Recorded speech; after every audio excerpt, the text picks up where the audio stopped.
Today I will share with you things to consider while designing a Flox allele. We will cover how to select the right exons to Flox, where to place the LoxP sites, and how to make screening for the Flox allele easy. Let's start with the most critical point of what exon to delete. What we want to do is select an exon that, when deleted, makes the transcript and ideally the encoded protein unstable. But before that, we need to make sure that the exon we will be removing is an exon that is always present in all the splicing variants of the proteins. Otherwise, we will be creating a variant-specific depletion. So let's dive into the select the right exon to delete. So we have our gene, we have exon 1, 2, 3, 4, so on and so forth. And we have that the gene can be spliced in such a way that all the exons are included, but this is not always the case. Sometimes some exons are skipped, and this is what we want to look for.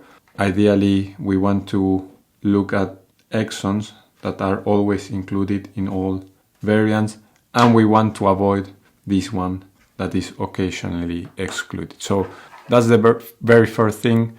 We need to select a constitutive exon. You can look at the constitutive exons by checking the genome browsers. I like to do this with either Ensemble or the UCSC genome browser.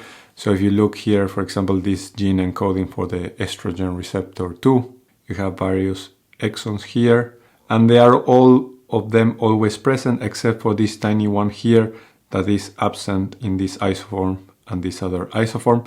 So essentially we can delete any exons other than this one that is being selectively spliced out and in the different transcripts. Okay, we know now what are the exons that are always present in the transcript, but now we want to determine which ones will make the transcript unstable when removed. Transcript typically have the stop codon in the last exon. If we artificially create a stop codon in one of the other exons, the cell will sense that something is wrong with that transcript and will degrade it before it can get translated. One way we can create a premature stop codon is to remove an exon that changes the reading frame of the transcript. So let's see what I mean with that. So we have, for example, this gene with 5 exons, exon 1, 2, 3, 4, and 5. And when all the exons are spliced, we have the stop codon here in the last exon. So for example, imagine that exon 2 and 3 here are constitutive. We can remove those. One possibility is to put LoxP sites here and here to remove exon 2, or what we can do is put LoxP sites here and here to remove exon 3. If we remove exon 2, we will have, when this thing gets spliced, exon 1 will be linked to exon 3 and exon 3 to 4 and 5. In this case, let's say that removing exon 2 creates a premature stop codon in exon 3. That's all good. And in the case where we remove exon 3, we have exon 1 spliced to exon 2 and then 4 and 5. But imagine that deleting this exon doesn't change the open reading frame. We will have the stop codon in the last exon still. So in this case, what we want to select is this exon 2 that will create this premature stop codon, rather than selecting the exon 3 that will not change the open reading frame, and we will end up with the stop codon in the last exon. That's the second thing. We have to create a premature stop codon. The last thing you can do is select exons critical for the protein structure and or function.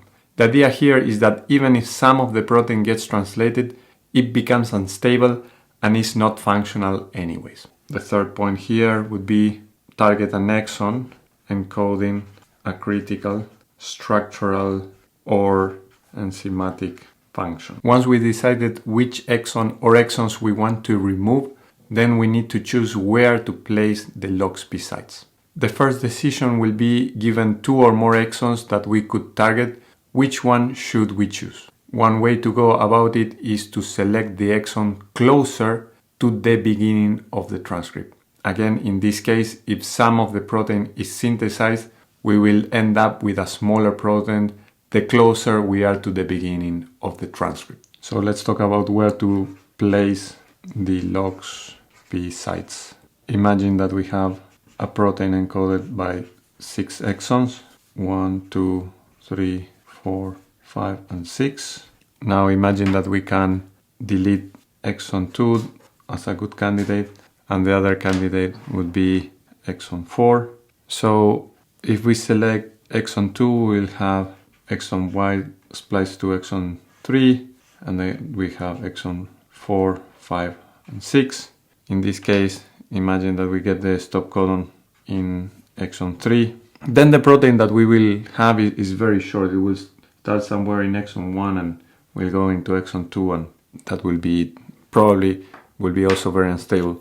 In the case that we remove exon 4 instead, what we will have is exon 1, 2, and 3. So 1, 2, 3, and then 5 and 6. And in this case, imagine that we have the stop codon closer to the end.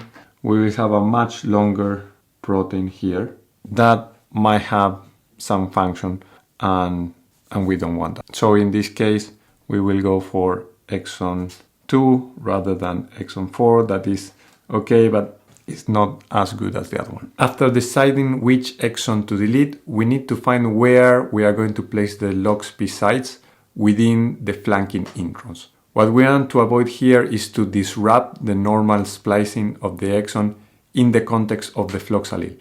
For this, we will need to pay attention to how splicing works.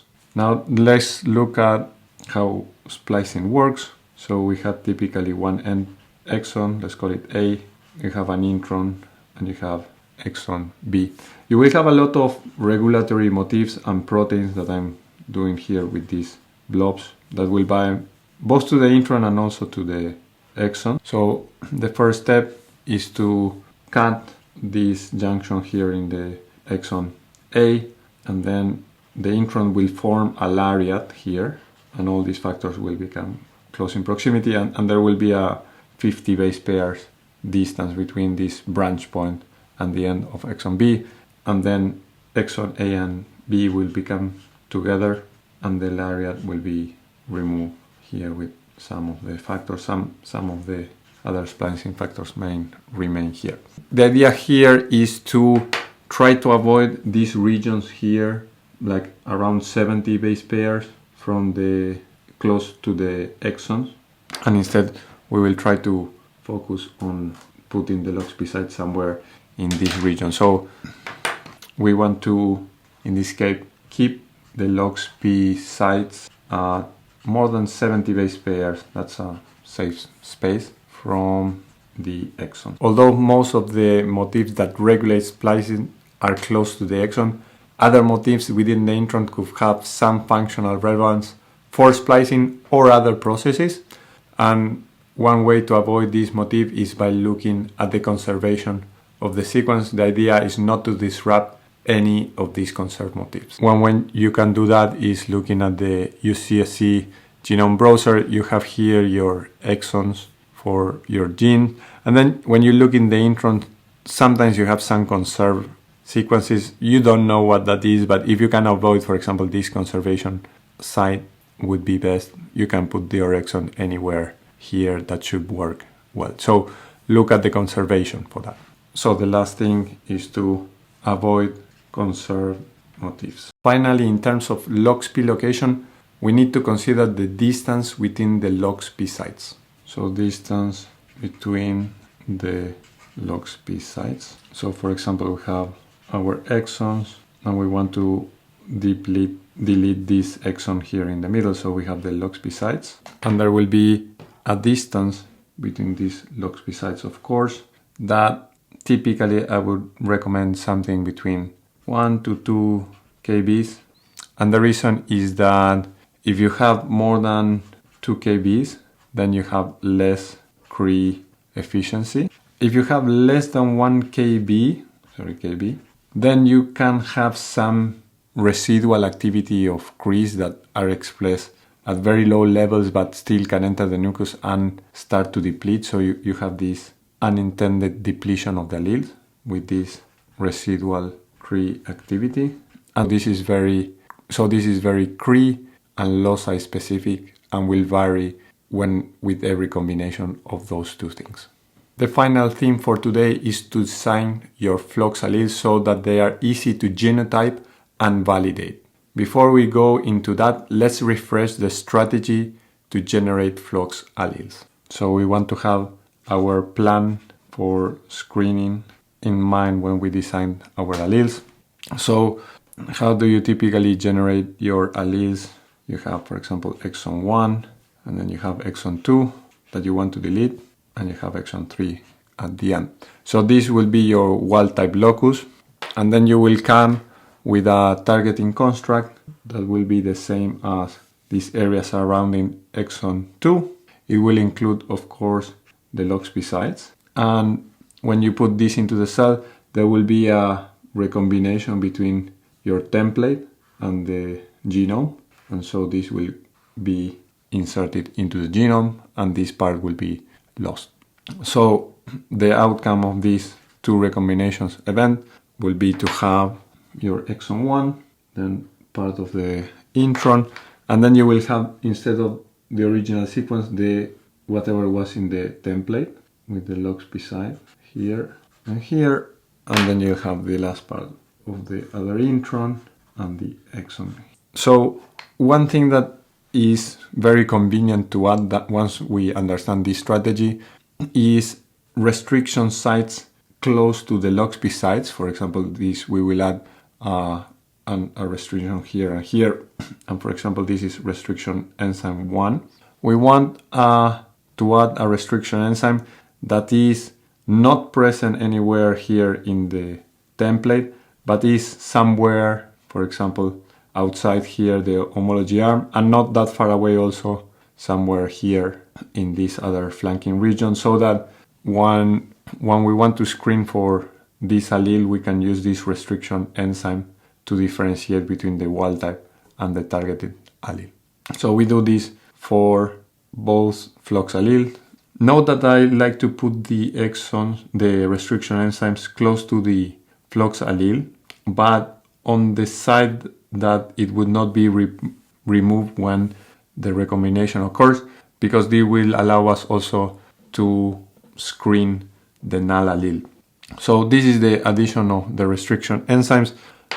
So we had to add restriction enzymes with your LoxP sites. The other thing that you need to do is make sure that you have a good strategy to screen the alleles in terms of PCR. You want to design PCR primers here, one inside the template and the other one outside the template, and ideally spanning these restriction enzyme sites, so that when you use this PCR you actually can have a reliable product, and these eventually will include, for example, these restriction enzymes here and here, and you will be able to differentiate them because of the presence or absence of these restriction enzyme. So that's the other important thing. Try to design and test your screening strategy before you generate the allele, at least in the context of the wild type sequence. Hey, that's it for today. If you like the content, please subscribe to the channel. That is a great way to make these videos accessible to people like you, including yourself in the future. You may also want to check my series on mouse colony management, and in particular, if you'd like to dive more into how to screen and validate your Flox allele, check the video now on screen. I will see you there.